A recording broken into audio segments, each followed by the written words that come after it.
दोस्तों नमस्कार, स्वागत है आपका यूट्यूब चैनल एबी टेक में। आज है 7 नवंबर 2025 और जान लेते हैं आज की महत्वपूर्ण खबरें। सबसे पहले यहाँ पर देखिए, शिक्षक भर्तियों के बारे में अपडेट्स हैं कि इस वर्ष प्रतीक्षा नए साल में 24,000 से ज़्यादा पदों पर शिक्षक भर्तियां करने के लिए वर्ष 2024 में क्रियाशील हुआ नवगठित उत्तर प्रदेश शिक्षा सेवा चयन आयोग अब तक नई शिक्षक भर्तियां नहीं करा पाया और न ही 2025 में करा पाएगा। ऐसा नहीं है कि एडेड महाविद्यालयों में असिस्टेंट प्रोफेसर के तथा एडेड माध्यमिक विद्यालयों में टीजीटी पीजीटी तथा प्रधानाचार्य के पद रिक्त नहीं हैं। पद रिक्त हैं, लेकिन उसके बावजूद भी शिक्षा सेवा चयन आयोग कोई भर्ती परीक्षा न करा पाया है, न करा पाएगा। प्रदेश भर में असिस्टेंट प्रोफेसर के करीब 950 प्राचार्य के 100 पद हैं और टीजीटी पीजीटी के 23,000 पद रिक्त होने का विवरण निदेशालय को प्राप्त हुआ है। लेकिन ई अध्याचन लेने के लिए उत्तर प्रदेश शिक्षा सेवा चयन आयोग का अभी पोर्टल तैयार नहीं है। कुछ दिनों में पोर्टल तैयार हो जाने पर भी इस साल में करीब 2.25 महीने ही शेष होने के कारण इस नई भर्तियों के विज्ञापन नहीं आ पाएंगे, ना ही इनका आयोजन संभव है। ऐसे में भर्तियां अब नए साल में ही हो सकेंगी। वर्ष 2023 में गठित किए गए शिक्षा सेवा चयन आयोग में सृजित पूरे पद आज तक नहीं भरे जा सके हैं। उप सचिव के 4 सृजित पदों में से चारों आज तक कभी भरे नहीं रहे। अधिकतम 3 उप सचिव ही भर रहे। वर्तमान में 2 ही कार्यरत हैं। अपने 1 वर्ष के कार्यकाल में कोई नई शिक्षक नहीं भर्ती दे पाने वाली अध्यक्ष प्रोफेसर कीर्ति पांडे ने 22 सितंबर को त्यागपत्र दे दिया था। उसके बाद से नए अध्यक्ष के चयन की प्रक्रिया चल रही है। जल्द नया अध्यक्ष मिलने की उम्मीद है। नए अध्यक्ष के आने के बाद ही शिक्षक भर्तियां शुरू हो पाएंगी। यहाँ महत्वपूर्ण तथ्य ये है कि कोई शिक्षक भर्ती साक्षात्कार कराने के साथ पूरी करने की प्रक्रिया में कितनी भी जल्दी किए जाने पर कम से कम 3 से 4 महीने लगते हैं। ऐसे में पोर्टल तैयार करने के बाद नए अध्यक्ष के लिए उच्च माध्यमिक शिक्षा विभागों से ऑनलाइन अध्याचन मंगा करके इस साल परीक्षा आयोजन करना अब संभव नहीं है। इस कारण शिक्षक भर्ती आने की प्रतीक्षा कर रहे प्रतियोगियों की एडेड विद्यालयों की शिक्षक भर्ती नए साल में ही देखने को मिलेगी। तो कुल मिलाकर के आपके लिए अपडेट है कि असिस्टेंट प्रोफेसर की नई भर्ती, टीजीटी पीजीटी की नई भर्ती, प्रिंसिपल की नई भर्ती, ये सब भर्तियां आपको 2026 में देखने को मिलेगी। कुल मिलाकर के इस साल मामला ठंडे बस्ते में है। जहाँ तक बात परीक्षाओं की करें तो परीक्षा भी इस वर्ष होने की कोई उम्मीद नहीं है। टीजीटी परीक्षा आप लोग जानते हैं दिसंबर में प्रस्तावित है, लेकिन वो भी परीक्षा रीशेड्यूल होगी, ये तय है। यानी कि करीब 4 बार परीक्षाएं ऑलरेडी हो चुकी हैं पीजीटी वगैरह की, लेकिन टीजीटी की परीक्षा भी ये समय से होने की कोई आसार नहीं है। अगली अपडेट देखते हैं कि फर्जी विश्वविद्यालय बंद कराएगी सरकार। पहचान के बाद भी देश भर में सक्रिय फर्जी विश्वविद्यालयों के खिलाफ कार्रवाई नहीं होने और उन्हें बंद कराए जाने पर शिक्षा मंत्रालय ने कड़ी आपत्ति जताई है। मंत्रालय इस मामले पर स्वतः संज्ञान लेते हुए राज्यों के मुख्य सचिवों से इस मामले में हस्तक्षेप करने को कहेगा। देश में मौजूदा समय में 22 फर्जी विश्वविद्यालयों की पहचान की गई है। इनमें 10 फर्जी विश्वविद्यालय अकेले दिल्ली में मौजूद हैं।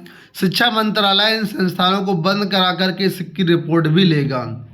तो हाल ये है, सरकार भी जान रही है, मंत्रालय भी जान रहा है कि फर्जी विश्वविद्यालय, फर्जी कॉलेज है, लेकिन उसके बाद भी कोई कार्रवाई नहीं होती है उनके ऊपर। इसी वजह से धड़ल्ले से चलते हैं।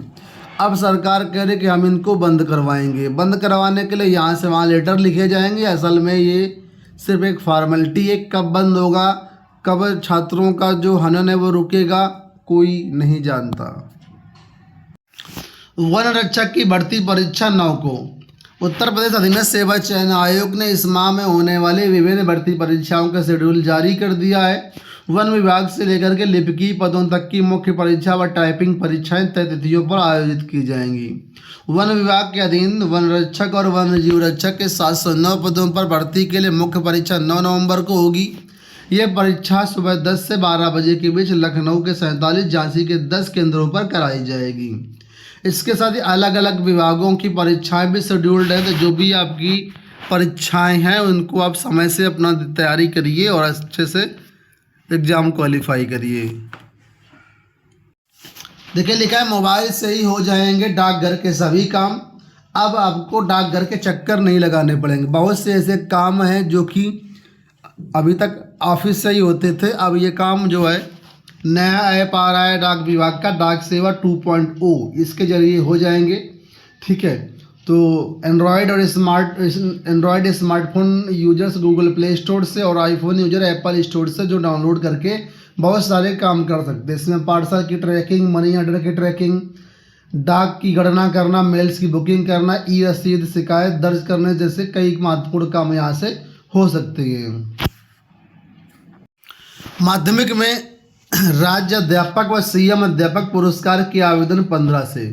माध्यमिक शिक्षा विभाग की ओर से शैक्षणिक सत्र 2025-26 के लिए राज्य अध्यापक और मुख्यमंत्री अध्यापक पुरस्कार के लिए 15 नवंबर से 5 दिसंबर तक आवेदन होंगे। चयन प्रक्रिया जनवरी तक पूरी कर ली जाएगी। विभाग के अपर मुख्य सचिव पार्थ सारथी सेन शर्मा ने इसके लिए संशोधित समय सारणी भी जारी कर दी है। तो इच्छुक जो शिक्षक हैं जो इसके लिए पात्र हैं वो इसका फॉर्म भर सकते हैं। पीएचडी प्रवेश के लिए 21 नवंबर तक करेंगे आवेदन।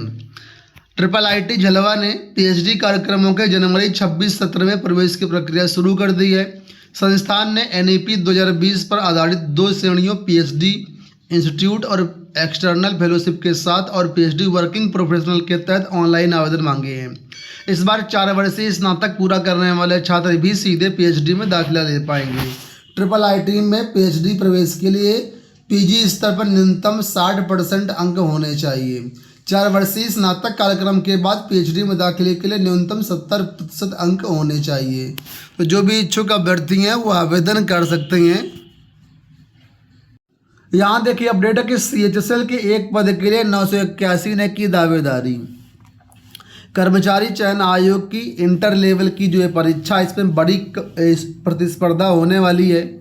आयोग की इस भर्ती के लिए 30,73,000 से अधिक आवेदन आए हैं और एक पद के लिए करीब 981 अभ्यर्थी दावेदारी कर रहे हैं। आपको बता दें इस भर्ती में 3,131 पद हैं, जिसके लिए 23 जून से 28 जुलाई के बीच आवेदन लिए गए थे। इसमें अलग अलग पद हैं जैसे कि lower division clerk, junior secretariat assistant, data entry operator, ये सब पद रहेंगे यहाँ पर। तो कंपटीशन बहुत ज़्यादा है, लगभग 981 अराउंड फिगर में लगभग 1000 मान लीजिए एक पद के सापेक्ष में, यानी कि 981 छात्रों को पीछे छोड़ना पड़ेगा तब यहाँ पर एक अभ्यर्थी का चयन होगा। तो कंपटीशन तो बहुत ज़्यादा है, खासतौर पर जो फ्रेशर भर्तियाँ होती हैं जिसमें कोई टेक्निकल की ज़रूरत नहीं होती है, यहाँ पर कंपटीशन बहुत ज़्यादा रहता है। इस वजह से देखा होगा SSC बैंक रेलवे की तैयारी तो बहुत लोग करते हैं लेकिन चयन बहुत कम लोगों का हो पाता है क्योंकि कंपटीशन बहुत ज़्यादा रहता है। तो फिलहाल जो भी अभ्यर्थी फॉर्म भरे तो आप लोग अच्छे से तैयारी करिए, हमें उम्मीद है कि आपका एग्ज़ाम क्वालिफाई हो जाएगा। दोस्तों ये हो गया आज का वीडियो, उम्मीद करेंगे वीडियो पसंद आया होगा। इस वीडियो में इतना ही, धन्यवाद।